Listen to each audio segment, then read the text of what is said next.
Student class 10th का practice question paper कर रहे हैं एनुअल एग्जामिनेशन DOE का 22-23 सेशन का, जिसका कोड है 086। तो ये आपको अच्छी तरह से कर लेना है रिवाइज। तो इसमें सेक्शन ए की क्वेश्चन देख लेते हैं पहले।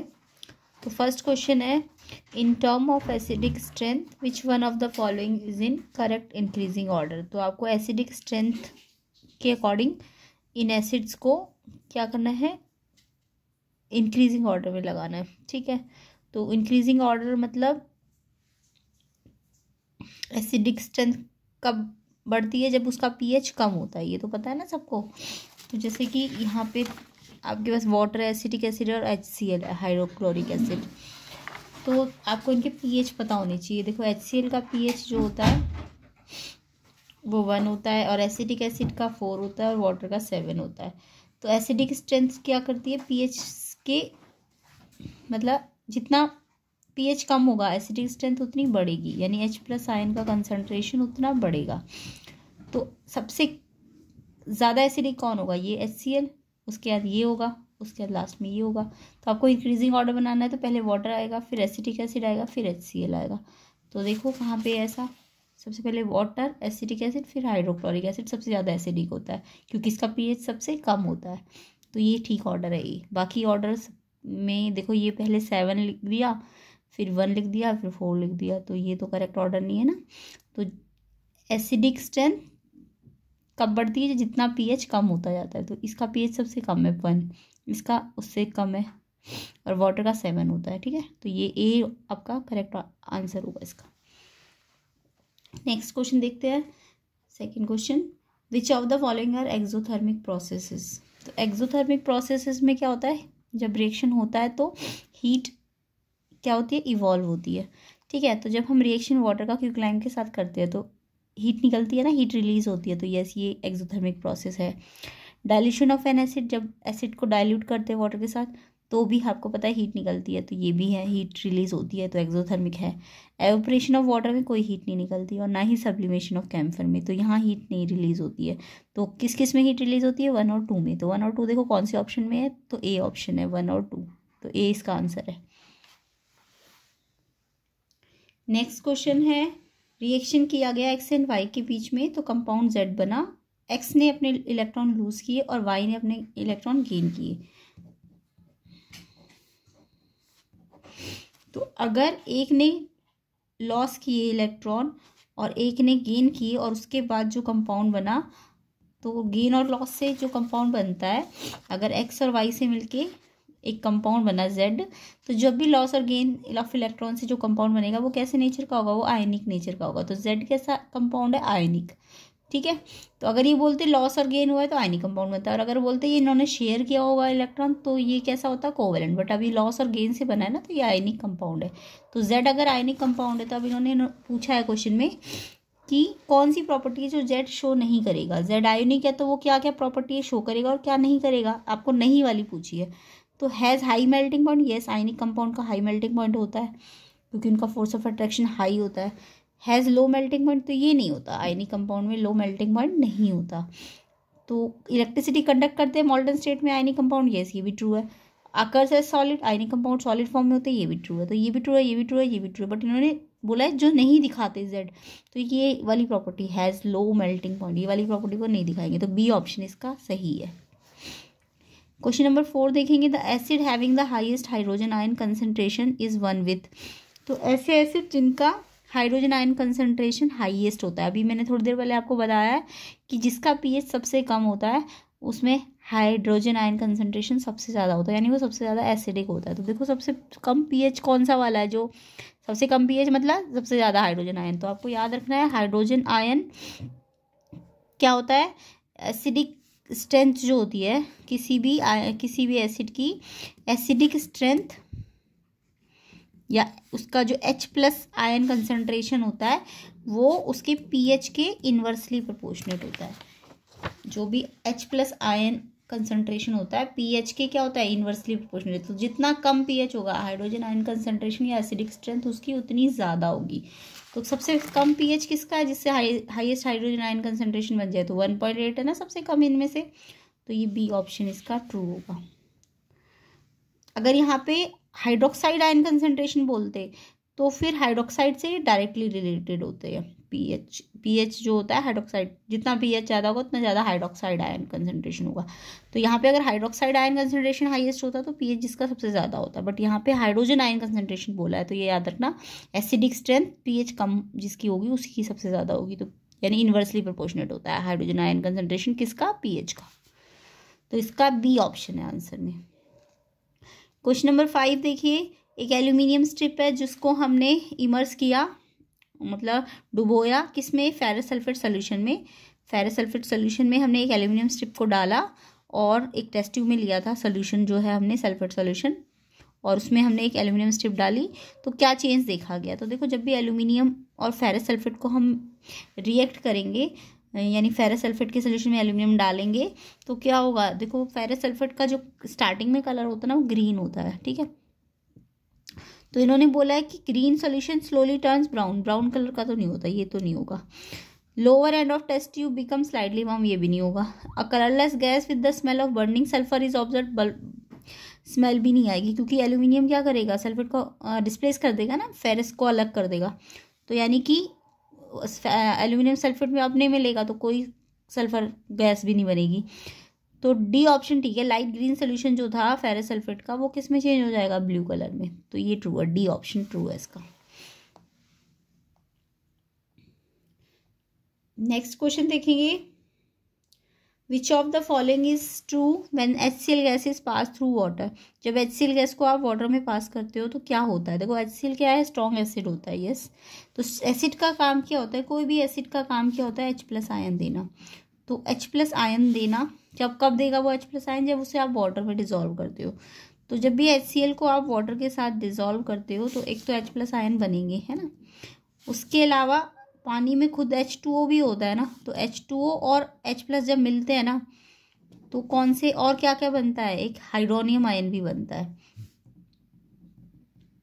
तो पहले तो इन्होंने बोला कि ये आयनाइज नहीं होगा क्योंकि HCl तो स्ट्रॉन्ग एसिड है, ये कंप्लीटली आयनाइज होता है क्योंकि ये ज़्यादा H+ आयन देता है पानी में। तो HCl को जब हमने पानी में डाला तो इन्होंने बोला आयनाइज नहीं होगा सोल्यूशन में, ये कोवेलेंट है इसलिए आयनाइज नहीं होगा। नहीं, HCl क्योंकि एसिडिक है तो वो आयन देगा, H+ आयन सबसे ज़्यादा देता है, तो ये इन्होंने ये फॉल्स बोला है, वन ट्रू नहीं है। इन्होंने ट्रू स्टेटमेंट पूछी तो ये तो फॉल्स है। It ionise in the solution, yes ionise हो जाएगा सोल्यूशन में। तो ये हाइड्रोजन भी देगा और हाइड्रोक्सिल आयन भी देगा, नहीं हाइड्रोजन आयन ज़्यादा बनते हैं, हाइड्रोक्सिल नहीं बनेंगे इसमें, तो ये भी नहीं होगा। It forms hydronium ion in the solution due to combination of hydrogen ion with the water molecule, yes ये भी ट्रू है। तो मैंने आपको बोला ना HCl क्योंकि स्ट्रॉन्ग एसिड है, तो स्ट्रॉन्ग एसिड वाटर के साथ क्या देता है, H+ आयन देता है। अब क्योंकि यहाँ पे पानी भी है तो पानी और H+ आयन मिलके क्या बना देंगे, हाइड्रोनियम आयन, ये हाइड्रोनियम आयन होता है। तो ये आयनाइज भी होगा पानी में, यानी कि H+ और Cl- अलग अलग हो जाएंगे, है ना। इसका H+ और Cl- अलग अलग हो जाएंगे पानी में जब भी आप इसे डालोगे। उसके अलावा पानी के साथ मिलके ये क्या देगा, हाइड्रोनियम आयन देगा। तो आपकी कौन कौन सी स्टेटमेंट ठीक है, सेकंड भी ठीक है और फोर्थ भी ठीक है, बाकी ये गलत है, आयनाइज नहीं होगा या हाइड्रोजन हाइड्रोक्सिल आयन एक साथ देगा, नहीं सेकंड और फोर्थ। तो सेकंड और फोर्थ कौन से ऑप्शन में है, सी ऑप्शन में, तो सी ऑप्शन इसका करेक्ट होगा। The number of isomer of pentane, pentane क्या होता है, C5H12, इसके आप आइजोमर बना के देखोगे तो पेंटेन में देखिए क्या होता है, C5 होते हैं।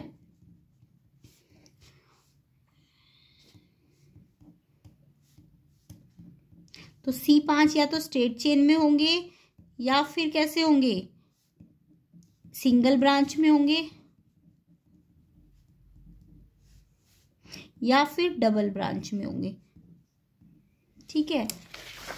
तो ऐसे करके ये पेंटेन के देखो ये 5 स्ट्रेट चेन में लगा दो या तो, और बाकी जो भी C की वैलेंसी है, एक C को 4 बॉन्ड मिलने चाहिए, तो उतने उसके हिसाब से इसके हाइड्रोजन कंप्लीट कर दो। जैसे इस वाले C के 3 हाइड्रोजन है ना, तो एक कार्बन तो है ही, 4 हो गए ना। ऐसे इस वाले C के 2 ऑलरेडी थे तो 2 H मिल जाएंगे, तो सब सारे C के कितने कितने बॉन्ड बनने चाहिए, 4 बॉन्ड। तो यानी ये एक तो स्ट्रेट चेन वाला आइसोमर बन जाएगा 5 वाला, या फिर 4 C ऐसे होंगे और एक C नीचे आ जाएगा, या आइसोपेंटेन बन जाएगा। तो इसमें आप H को अपने आप कंप्लीट कर लेना। जैसे इस C का 1 बॉन्ड बन चुका है तो 3 H और चाहिए इसको, इस C का 3 बॉन्ड बन चुका है ना तो 1 H चाहिए होगा यहाँ पे। इस सी का देखो 2 बॉन्ड बने तो 2 H चाहिए होंगे, इस सी का एक ही बॉन्ड बना है तो इसको 3 H चाहिए होंगे, और इस सी का एक बॉन्ड बना है तो इसको भी 3 H। तो ये आप कंप्लीट कर सकते हो। तो एक आइसो वाला पेंटेन बनेगा और एक देखो डबल ऊपर भी और नीचे भी। बाकी इसको H को अपने आप कंप्लीट करना है। इसको एक बॉन्ड बना है तो 3 H, इसका भी एक है तो 3 H, इसका भी एक बॉन्ड है तो इसके भी 3 H, इसका भी एक बॉन्ड है तो H 3। बट ये वाले सी के तो चारों बॉन्ड बन गए तो इसको एक भी H नहीं मिलेगा। तो देखो 3 आइसोमर बनते हैं पेंटेन के। एक स्ट्रेट चेन वाला एन पेंटेन बोलेंगे इसको, इसको हम आइसो पेंटेन बोलेंगे, और इसको हम नियो पेंटेन बोलेंगे। ठीक है, IUPAC भी इसका कुछ नेम होता है, वो आप सीख लेना। ठीक है, ये अभी कॉमन नेम है इनका, ये एन पेंटेन, ये आइसो पेंटेन और ये नियो पेंटेन। ये 3 इसके आइसोमर। आइसोमर का मतलब सबको पता होगा, फॉर्मूला सेम होगा, केमिकल फॉर्मूला सेम होगा, बट डिफरेंट इन स्ट्रक्चर होते हैं। Isomers are compound which have same molecular formula but different in structure. तो पेंटेन हम ऐसे भी बना सकते हैं, या ब्रांच में भी बना सकते हैं, या डबल ब्रांच में भी बना सकते हैं। ठीक है, तो इसके 3 आइसोमर्स बनेंगे बट फॉर्मूला सेम रहेगा इसका, C5H12।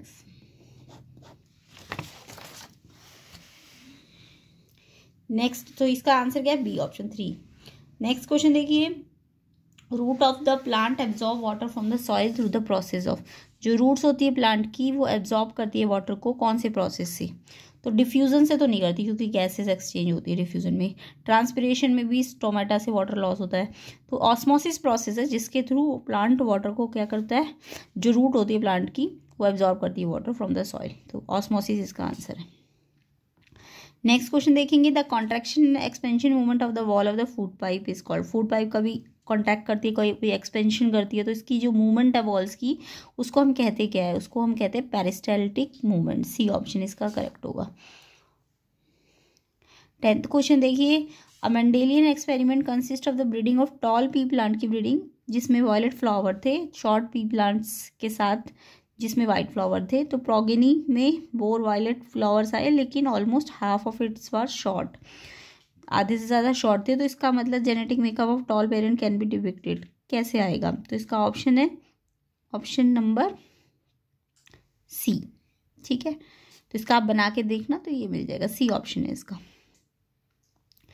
क्वेश्चन नंबर 11 देखिए, the movement of root away from the light. जब जो रूट होती है, जब वो अवे फ्रॉम लाइट होती है, तो उसको हम क्या कहेंगे? उसको हम कहेंगे नेगेटिव फोटोट्रॉपिज्म। लाइट से अवे होना मतलब नेगेटिव फोटोट्रॉपिज्म। नेक्स्ट क्वेश्चन देखिए, 2 pink coloured flowers on crossing resulted in 1 and 2 pink. यहाँ पे 1 के साथ यहाँ रेड भी है, लिख लेना। 1 red and 2 pink and 1 white flower, progeny the nature of the cross will be. तो देखो 2 पिंक कलर्ड फ्लावर थे, क्रॉसिंग कराई, तो उसमें एक रेड, 2 पिंक और 1 वाइट फ्लावर प्रोगेनी आई। तो इसका जो नेचर है वो बताना है। तो 1:2:1 किस में आता है? 1:2:1 आपका सेल्फ पॉलिनेशन में आता है, F2 प्रोगनी में। बी ऑप्शन है इसका। नेक्स्ट क्वेश्चन देखेंगे, a battery of 10 volt carry 20,000 coulomb of charge through a resistance 20 ohm, the work done in 10 second is. तो आपको वर्क डन निकालना है। आपको देखो वर्क डन पता है, वोल्ट क्या होता है? वोल्ट क्या होता है? वोल्ट आपने पढ़ा होगा, वोल्ट का मतलब होता है work done by charge. Volt क्या होता है? Work done by charge, move from one position to another. तो वोल्ट मतलब वोल्टेज क्या होती है? वर्क डन बाय चार्ज, तो उसको वोल्ट कहते हैं। तो अगर वर्क निकालना है आपको, तो वर्क क्या हो जाएगा? V into Q. अब V तो आपको कुलम में दी हुई है, कितनी? 20,000, और Q आपको 20,000 दिया, और V कितना दिया हुआ है? V आपको वोल्ट में दिया हुआ है ना, कि 10 वोल्ट है। तो अब इसे आप सॉल्व कर लीजिए तो वर्क निकल जाएगा। अब बाकियों का कोई कुछ काम ही नहीं है, क्योंकि आपको वोल्टेज भी दी है, वर्क भी दिया है, और चार्ज भी दिया है। तो आपको वोल्ट दिया हुआ है, तो वोल्ट का मतलब क्या होता है? Work done by charge. तो वर्क आपको निकालने को कहा था। तो 2 × 1 2, और 10 की पावर कितनी हो जाएगी? 1 2 3 4 5। तो इसको आप ऐसे लिख देना, 2 × 2, 10 की कितनी लग जाएगी पावर? 2 × 10 की पावर 5। और क्योंकि ये वर्क है तो किस में आएगा? जूल में आएगा ना। तो इसका आंसर है 2 × 10 की power 5 joules, B option. Next question देखेंगे, question number 14, the nature of magnetic field line passing through the centre of current carrying circular loop. तो जब कोई सर्कुलर लूप होता है, उसमें सेंटर से जो passing through the centre of current carrying, मतलब सर्कुलर लूप के सेंटर से जो फील्ड लाइन जाती है वो कैसी नेचर की होती है? देखो सेंटर से अगर सर्कुलर लूप के जा रही है ना तो वो स्ट्रेट लाइन होती है, ठीक है।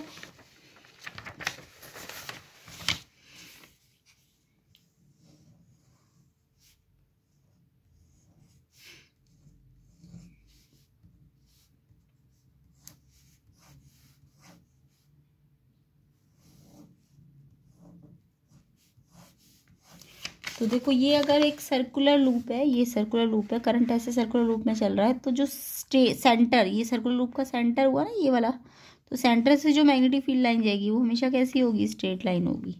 यहाँ साइडों से जो जाएगी वो सर्कुलर लूप बना के जाएगी, लेकिन सर्कुलर लूप के सेंटर से जो लाइन जाएगी वो स्ट्रेट लाइन होती है। तो ये आपने सीखा हुआ ना सर्कुलर लूप में सेंटर से कैसे मैग्नेटिक फील्ड लाइन जाती है? स्ट्रेट। तो इसका आंसर डी ऑप्शन होगा, straight line. The SI unit of electric potential differences, तो इलेक्ट्रिक पोटेंशियल डिफरेंस का SI unit, electric potential difference का मतलब वोल्टेज को ही कहते हैं ना पोटेंशियल डिफरेंस को, तो इसका वोल्ट होता है, ए ऑप्शन, ए ठीक है इसका।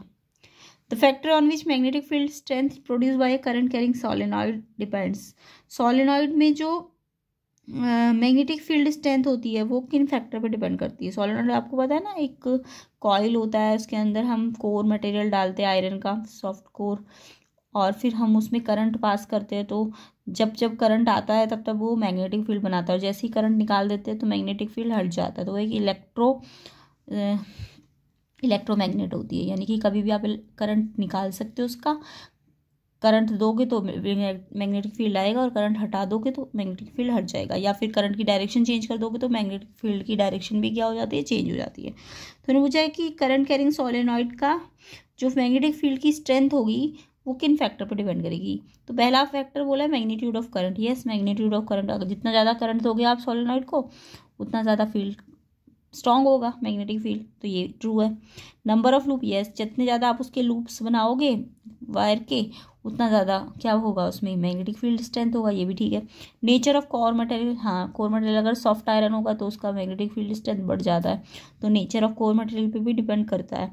तो यानी इन्होंने बोला किस किस फैक्टर पे डिपेंड करता है? करंट पे भी डिपेंड कर रहा है, नंबर ऑफ लूप्स पे भी डिपेंड कर रहा है, नेचर ऑफ कोर मटेरियल पे, यानी सब पे। तो डी ऑप्शन इसका करेक्ट है। नेक्स्ट क्वेश्चन देखेंगे, एजर्शन रीजन है। एजर्शन रीजन में आपको पता ही है, पहले आप स्टेटमेंट पढ़ लेना दोनों, एजर्शन वाली भी और रीजन वाली भी। अगर दोनों ट्रू होती है तो आंसर ए बी में मिलता है, और अगर दोनों में से एक फॉल्स होती है तो आंसर सी या डी में मिलता है। तो क्वेश्चन नंबर 17 की पहले एजर्शन वाली स्टेटमेंट पढ़ लेते हैं। In electrolysis of water the volume of hydrogen liberated is twice the volume of oxygen formed. जब हम वाटर का इलेक्ट्रोलिसिस करते हैं यानी इलेक्ट्रिसिटी पास करते हैं वाटर में, तो जो हाइड्रोजन लिबरेट होती है वो ट्वाइस होगी किसका? ऑक्सीजन का, यस हाइड्रोजन डबल होती है ऑक्सीजन का। उसके बाद रीजन वाली स्टेटमेंट, यानी ये तो ट्रू है एजर्शन वाली statement. Water H2 has hydrogen and oxygen in the ratio of 1:2 by volume. नहीं, देखो H2O में आपको पता है 2 H होते हैं, H2O में आपके पास 2 H होते हैं और 1 O होता है, तो वॉल्यूम क्या बनेगा? 2:1। ये क्योंकि ये तो 2 है ना और ये 1 है, वॉल्यूम 2:1 होता है, जबकि ये बोल रहा है 1:2, हाइड्रोजन 1 और ऑक्सीजन 2, ये फॉल्स है। हाइड्रोजन 2 होती है और ऑक्सीजन 1 होता है। तो जब रीजन वाली स्टेटमेंट फॉल्स होती है, तो मैंने आपको बोला है जब दोनों में से भी कोई एक फॉल्स होगा तो आपको आंसर सी या डी में मिलता है। सोचो कौन से में फॉल्स, आर फॉल्स है ना, तो सी आया इसका answer, C option. 17 question. 18 question देखिए, एजर्शन में आपको बोला है variations are seen in offsprings produce by sexual reproduction. जो सेक्सुअल प्रोडक्शन से ऑफस्प्रिंग होते हैं उनमें वेरिएशंस देखे जाते हैं, यस ट्रू है, असर्शन ठीक है। रीजन पढ़ेंगे, the DNA molecule generated by replication is not exactly identical to the original DNA. Yes, जब डीएनए मॉलिक्यूल बनता है तो रेप्लिकेशन के बाद तो वो ओरिजिनल डीएनए से क्या नहीं होता, आइडेंटिकल नहीं होता, ये भी ट्रू है। और ये इसको एक्सप्लेन भी कर रहा है कि अगर डीएनए मॉलिक्यूल जो रेप्लिकेशन से बनेगा वो ओरिजिनल डीएनए के आइडेंटिकल नहीं होगा, जिसके कारण उनमें क्या होंगे, वेरिएशंस आएंगे ऑफस्प्रिंग्स में। तो एजर्शन भी ट्रू है, रीजन भी ट्रू है, और रीजन आप इस एजर्शन को क्या कर रहा है, एक्सप्लेन भी कर रहा है। तो जब ऐसा सब कुछ होता है तो आंसर ए ऑप्शन होता है। तो ए ऑप्शन है, जब दोनों ट्रू है और रीजन भी करेक्ट एक्सप्लेनेशन होता है, तो ए है इसका आंसर।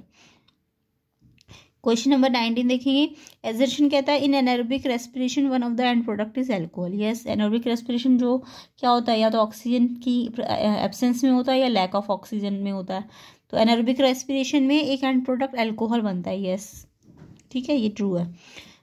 रीजन बोलता है incomplete breakdown of glucose in anaerobic respiration, anaerobic respiration में ग्लूकोज का इनकम्प्लीट ब्रेकडाउन होता है, ये भी ट्रू है। और इसके इनकम्प्लीट ब्रेकडाउन होने के कारण ही इसमें क्या बनता है, एंड प्रोडक्ट अल्कोहल बनता है, तो ये ट्रू है। रीजन भी ट्रू है और एक्सप्लेनेशन भी ठीक है इसका। जब ये दोनों ट्रू होते हैं ना तो एक्सप्लेनेशन देखा जाता है। यस, ये इसको एक्सप्लेन कर रहा है ना एजर्शन को कि एंड प्रोडक्ट अल्कोहल क्यों है, क्योंकि इसमें इनकम्प्लीट ब्रेकडाउन हुआ है ग्लूकोज का एनारोबिक रेस्पिरेशन में। तो ये एजर्शन ठीक है, रीजन भी ठीक है और एक्सप्लेनेशन भी ठीक है, तो इसलिए ए ऑप्शन है इसका आंसर। तो इसका आंसर क्या होगा, यहाँ पे ए ऑप्शन होगा। देखो 17 से 20 में इनमें ये ऑप्शन दिए चारों, उनमें से आपको 17 में भी बताना है ए है कि बी है, सी है कि डी है। तो 9 इसका आंसर क्या है, ए ऑप्शन। 19 हो गया। 20 देख लेते हैं। एजर्शन कहता है the magnitude of the magnetic field at a point on the axis of a current carrying solenoid is inversely proportional to the current flowing through the solenoid. तो जो मैग्नेटिक फील्ड का मैग्नीट्यूड होता है एक point on the axis of current carrying solenoid में, वो inversely proportionate होता है to the current flowing through the solenoid. Yes ठीक है, करंट जितना होगा उसके इनवर्सली प्रोपोर्शनेट होता है मैग्नेटिक फील्ड एक्सिस पे। तो रीजन बोलता है ये ट्रू है। रीजन बोलता है the magnitude of magnetic field eight A point on the axis of a current carrying solenoid किसके डायरेक्टली प्रोपोर्शनेट है, number of turn per unit length, यानी जितनी नंबर ऑफ टर्न बढ़ाओगे उतना ज़्यादा मैग्नेटिक फील्ड बढ़ेगा। ये भी ट्रू है। तो ये भी ट्रू है और ये भी ट्रू है।